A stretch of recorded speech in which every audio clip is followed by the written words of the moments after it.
Elsweyr, the ancient land of the Khajiit. Not that this land is older than others. All land is about the same age. But its history runs deep, far into the past. The name was given to this region by the outsiders. In the past, when our merchants and adventurers traveled the continent, they were often asked where are they from. In a true Khajiiti fashion, they answered elsewhere, as in not here. The foreigners assumed we mean our distant kingdom is called that, and so the name stuck. From geographical point of view, Elsweyr can be divided into two main regions. The divide is also political, but more on that on our next session. The northern part is known as Anequina. Close to the border with Valenwood and Kolovia lies the city of June, or as Khajiiti call it, Junei. Being situated so close to the border is a double-edged sword, as it has made Junei rich and flourishing city, as the trade caravans cross over from Cyrodiil and northern Valenwood, but has also seen its share of sieges and razings when the Bosmer or Kolovian feel particularly conquerors. From the frequent conflicts, only the stone-made temple district still stands the test of time, as the city around it had to be rebuilt over and over again. The temples themselves date back to Meretic era and are dedicated to the moons. There is a shrine to Jode and a shrine to Joan. Our moon prince has also a shrine dedicated to his name. In the center of the temple district is a collective temple called the Temple of the Two Moons Path, as only the ancient masonry survives to this day. Most houses are made of wood, with many carts, wagons and caravans standing along the walls as traders try to make their coin. The land around Junei we call Dawnmead. It is a place of beauty where the dense forests of Valenwood yield to the grassy plains. Red soil contains a lot of clay, which makes it hard to farm, but the roads are good and hard. Even so, the Khajiiti still cultivate our moon sugar canes in the region. Dawnmead's flora is savanna's grass, a sturdy plant well used to the arid climate, and acacias dot the landscape. Towards the east lies the city of Rimen, or Rimkha. It is one of the bigger cities in our province, and its proximity to the imperial city means two things: heavy imperial presence and many traders. It is evident by the number of patrols and empire's offices that dot the city, and the market district is always bursting at the seams. See, this city attracts goods from the heart of the empire and from the exotic south of Elsweyr.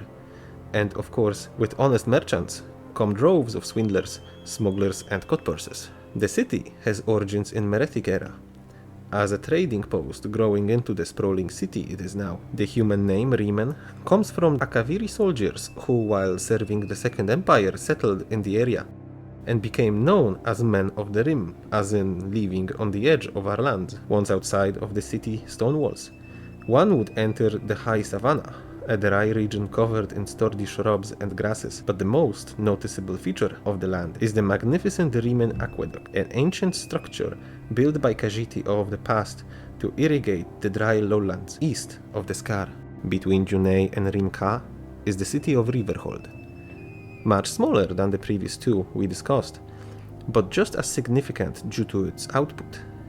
It has been built on the banks of a Larsius river. The surrounding land is probably most arable.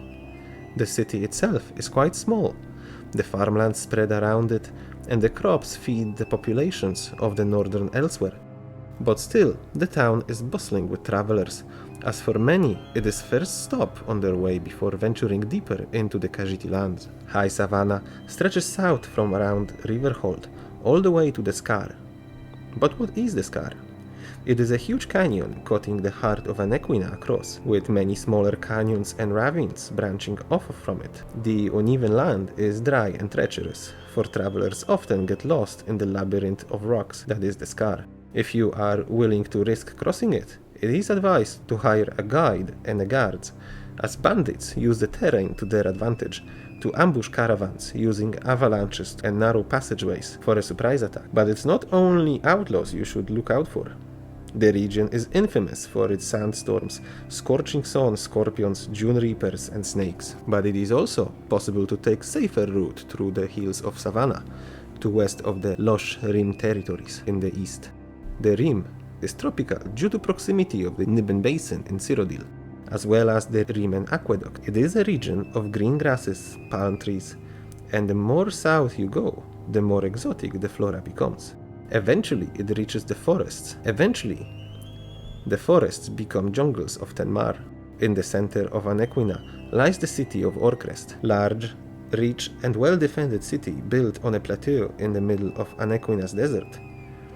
The natural canyons provide natural defenses to the city, as only one bridge leads into it. So unless you want to scale the canyon and city walls, Orcrest is near impossible to siege.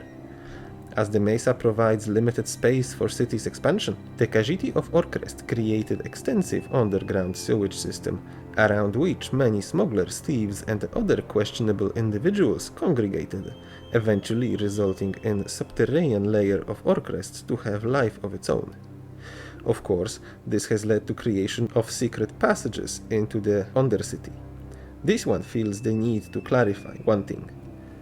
Orcrest's name does not mean Orc's Rest, as in the place where Orsimer take a break.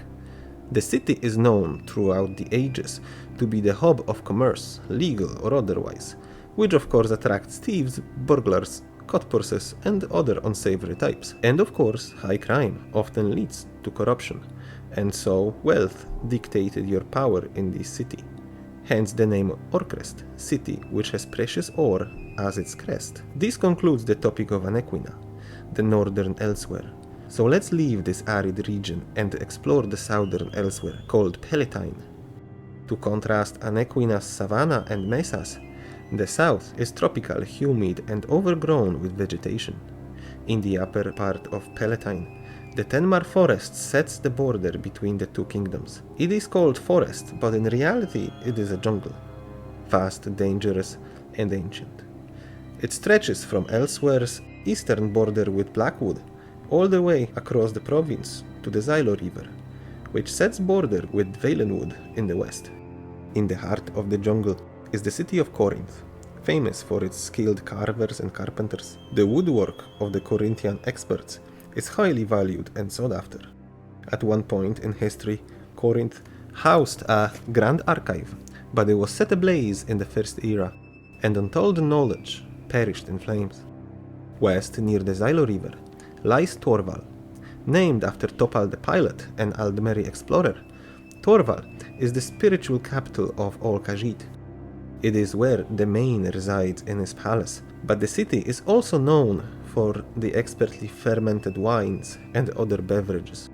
Proximity to border means frequent skirmishes with Bosmer, and so the city is well guarded. Torval is also known for its unarmed fighting masters, having schools in which students from across all Tamriel come to study the Khajiiti ways of the claw. Beside the Main's palaces, Torval is also home to Curiata, an order that oversees the temples across the Elsweyr. The Tenmar forest reaches far south, but eventually recedes, nearing the Queen Rall Peninsula, and the thicket of the jungle changes to grassy hills and even wet marshes in the very south of the province. The peninsula forms the western part of Topal Bay, with the port city of Senchal at the tip of the land. Senchal has rather ill reputation, as the city is full of outlaws, pirates, and smugglers. The city has awful history of skooma addictions and fires, sometimes destroying entire districts of the city. But it is not all bad. The bazaars, markets, inns, taverns, and ports make for interesting and picturesque environment to venture. People of Senchal are known for their skill of shipmaking, designing them to be not only fast and durable, but also beautiful. An island called Kenarty's Roost is also part of the province of Elsweyr.